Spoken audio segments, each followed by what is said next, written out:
वालेकुम। इस वक्त आप देख रहे होंगे प्रेस क्लब के बाहर यहाँ पे फाटा जो मेम एजेंसी है वहाँ के रिहायशी जो है यहाँ पे आए हुए हैं, अपने मुतालबात के हक़ में एहतजाजी मुजाहरा कर रहे हैं। उन्होंने यहाँ पे आज प्रेस कॉन्फ्रेंस भी की और अपने तहफ़्ज़ात का इज़हार किया, ख़ुसूसन वहाँ का जो MN है उनके वाले से बहुत तबांग किस्म के इंकशाफात किए और उनके भाई जो कि एक सरकारी मुलाजिम भी एक ड्राइवर हैं, उनके वाले से भी बहुत दबंग किस्म के इंकशाफात हुए हैं। मेरे साथ इस वक्त फाटा यूथ जिरगा के वाइस चेयरमैन मेरे साथ मौजूद हैं। इनसे जानते हैं कि आया इनके मुतालबात क्या हैं और क्या ऐसी बात है कि आपको फाटा जो इतने दूर है वहाँ मेमद एजेंसी से जो कि सूबाई गवर्नमेंट के अंडर आता है वहाँ से इस्लामाबाद आना पड़ा, ये मसला वहाँ पर हल नहीं हुआ और इस्लामाबाद में आकर इतने लोग यहाँ पर आए और यहाँ पे एहतियात कर रहे हैं। मुझे बता दें कि ये मसला जो है सूबाई सतह पे हल होने के काबिल था। अगर वहाँ पे एहतियाज आप करते या वहाँ पर जो आपके सूबाई गवर्नमेंट के मुतल्लिकीन हैं उनके पास जाना चाहिए था, लेकिन आप इस्लामाबाद में आए, इसकी वजह क्या है? बिस्मिल्लाहिर्रहमानिर्रहीम। मेरा नाम इरशाद साफ़ी और मेरा ताल्लुक़ जो है डिस्ट्रिक्ट मोमन तहसील साफ़ी से है। यहाँ पे जितने भी सैकड़ों लोग जो आए हुए हैं, हज़ारों लोग जो आए हुए हैं, इनका ताल्लुक़ जो है ज़िला मोमन तहसील बैज़ई रहमत कोर से है और ये तमाम मशरान कशरान जो है इनका ताल्लुक़ जो है रहमत कोर से है। इनका इलाका जो है वहाँ पर इनके कुदरती वसाइल जो है, मादनियात जो है, उन पर जो है कुछ लोगों ने कब्ज़ा किया हुआ है, कब्ज़ा करने की कोशिश कर रहे हैं लीज़ के थ्रू। मर्जर से पहले जो था वह इस पहाड़ी पर जो है इन लोगों ने बहुत सारी कुर्बानियाँ दी हैं। 200-300 साल से ये इस पहाड़ी के लिए, इन जायदाद के लिए जो है ना हर तरह की कुर्बानियाँ दे रहे हैं। लेकिन मर्जर के बाद हुकूमत की तरफ से जो है रिट कायम हुआ, हुकूमत की तरफ से कानून साजी हुई, उसमें ये मेंशन किया गया कि इलाके के लोगों के पास ये राइट है कि वो अपनी मादनियात के लिए जो है लीगल तरीके से, चूँकि पहले 40 FCR तक कानून नहीं था, कानून आने के बाद ये अपने मादनियात का लीज़ कर सकते। लेकिन जब ये लोग लीज़ करने गए तो वहाँ पर हमें पता चला कि कुछ लोगों ने जो है, जो जिनका ताल्लुक नॉन लोकल है, वो उन्होंने इस पर अप्लाई किया हुआ है और वो इन लोगों का हक करना चाहते हैं। जैसा कि आपने कहा कि आप लोग तो फाटा से आए हुए हैं, आपका काम बनता था आप खैबर पख्तूनख्वा जाते, आप यहाँ इस्लामाबाद क्यों आए हैं? तो इसकी सबसे बड़ी वजह यह है कि रहमत कोर की इसका पहाड़ को जो है ना वो इस्लामाबाद से कंट्रोल किया जा रहा है। और इस्लामाबाद से कंट्रोल कौन कर रहा है? इस्लामाबाद से member of national assembly Sajid Momin, जिनको इन हज़ारों लोगों ने वोट दिया और इनके वोट के थ्रू जो है वो आज पार्लियामेंट में बैठे हैं। ये एक ड्राइवर थे, ड्राइवर से आज ये प्राडो में घूम रहे, तो इन लोगों की वजह से उन्होंने जो है इस्लामाबाद से इस चीज़ को कंट्रोल किया है और रहमत कोर की उन मादनियात पे इल्लीगल कब्जा करना चाहते हैं हुकूमत के थ्रू, बड़े बड़े लोगों के थ्रू, बड़े बड़े मगरमच्छों के थ्रू, के वो जो है अपने मुस्तकबिल में, उनको पता है कि मेरी कारकर्दगी तो ज़ीरो है, मुस्तकबिल में मैं MNA तो नहीं बन सकता, लेकिन कम से कम इन चीज़ों पे मैं कब्जा करके मुस्तकबिल में एक बड़ा बिजनेसमैन बन जाऊँ। अच्छा, प्रेस कॉन्फ्रेंस में आपने बड़ा दबंग ऐलान किया जी कि जो MNA आपके उनके असासे जो थे वो 80,000 थे और अब वो करोड़ों में पहुँच चुके हैं। तो ये ऐलान तो आपने कर दिया है, कोई इसके प्रूफ वगैरह भी आपके पास होंगे आपके कि वाकई वो जो आप बता रहे हैं वो इन्हीं के अपने? क्योंकि आजकल तो बहुत सारे देखा आप नवाज शरीफ के खिलाफ चल रहे, वो भी साबित सबसे बड़ा प्रूफ इसका ये है कि मोमन के MNA साजिद मोमन के अपने ऑफिशियल अकाउंट पर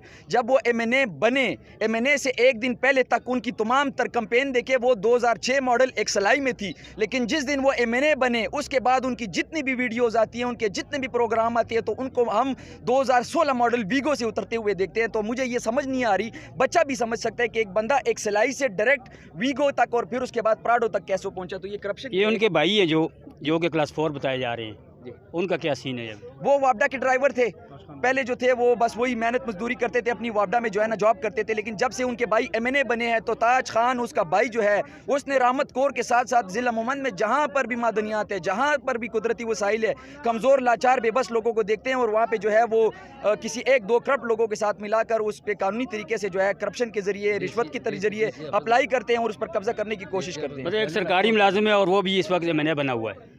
सरकारी मुलाजिम, ये इसका भाई तो MNA है। मुझे लगता है कि इसका भाई, ये इसका जो दूसरा भाई है वापडा वाला, मुझे उसकी बॉडी लैंग्वेज से लगता है कि वो उस इलाके का गवर्नर है। उसका भाई तो MNA है लेकिन उसकी बॉडी लैंग्वेज जो है वो गवर्नर जैसी है। वो जब किसी से बात करता है, जब किसी इलाके में जाता है, तो ऐसे वो दिखाता है कि जैसे मैं पूरे KPK का जो है गवर्नर हूँ और अपना रोब जमाते हैं और अपनी जो है ना हमारे इलाके में थोड़ा सा तालीम की अवेयरनेस की कमी है, लोग अनपढ़ हैं, उनको इतना नहीं पता। ये जो है 2-4 बंदूक वाले साथ होते हैं और जो है वहाँ पर जाते हैं, उनको प्रेशराइज करते हैं, उनकी चीज़ों पर कब्जा करते हैं। हुक्मरानों के शहर में हैं, हम गरीब लोग हैं, आए हैं, दूर दूर से आए हैं।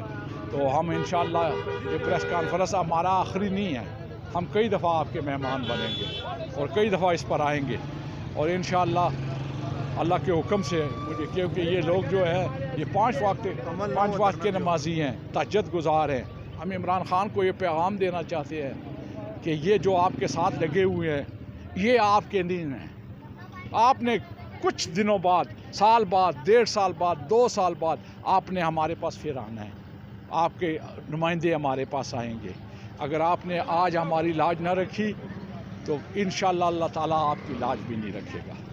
तो हम इंशाअल्लाह आपसे उम्मीद करते हैं कि इसको जंगीर तरीन की लिस्ट में मारें, इसको निकालें पार्टी से, इससे इस्तीफ़ा लें। ज़िमनी इंतखाब हम तुझे यकीन दिलाते हैं कि तू इससे इस्तीफ़ा ले, हम भारी अक्सरियत से तेरे उम्मीदवार को कामयाब करके दोबारा इस असम्बली में भेज देंगे। ताल्लुक रामत कोर से है और जो है हमारे हक पे और हमारे ज़मीन पे, हमारी मदनियात पे साजिद खान मोमंद और उसका भाई ताज खान मोमंद जो कि वाबड़ा का क्लास 4 का मुलाजम है, उसने जो है उस पर जो है वो कब्ज़ा करने की कोशिश की है। हम इसकी अपनी ज़मीन की खातिर, अपने घर की खातिर हम जान भी देंगे। मकसद आने का ये है कि जनाब ऐसे चोर हमारे ऊपर मुसल्लत हुए हैं जिसका नाम है जनाब साजिद खान, समझिए कि नहीं, MNA है। हमारी ज़मीन, हमारा घर, हमारा सब कुछ, उसके बावजूद एक बंदा बाहर से आता है जनाब, समझिए कि नहीं, वहाँ पे जनाब लीज़ करते हैं और हमारे इलाके पे कब्ज़ा करता है, चोर डकैत, समझिए कि नहीं। और अगर हमने मिसाल के तौर पे वहाँ पे हमारी लीज़ है और हम कर रहे थे, तकरीबन 4-5 साल हो गए हमारी लीज़ नहीं हो रही थी, और उसकी लीज़ जो है ना तकरीबन मेरा ख्याल है 1 महीने के अंदर अंदर जनाब उनकी लीज़ होगी। भाई किस वजह से हुई, कैसे हुई? हम ये एहतजाज इसलिए कर रहे हैं कि भाई साहब बिन रोए तो माँ बच्चे को दूध भी नहीं देती।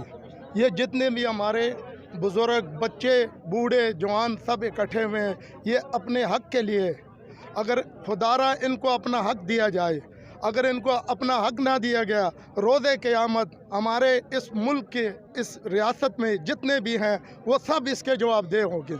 मुझे और कुछ नहीं कहना। इसके लिए आपसे इल्तमास है, आला इकाम से, वज़ीर आला से, वज़ीर आज़म से, सदर पाकिस्तान से, चीफ़ ऑफ आर्मी स्टाफ से कि हमारी इसकी शुनोई की जाए, हमें अपना हक़ अदा किया जाए।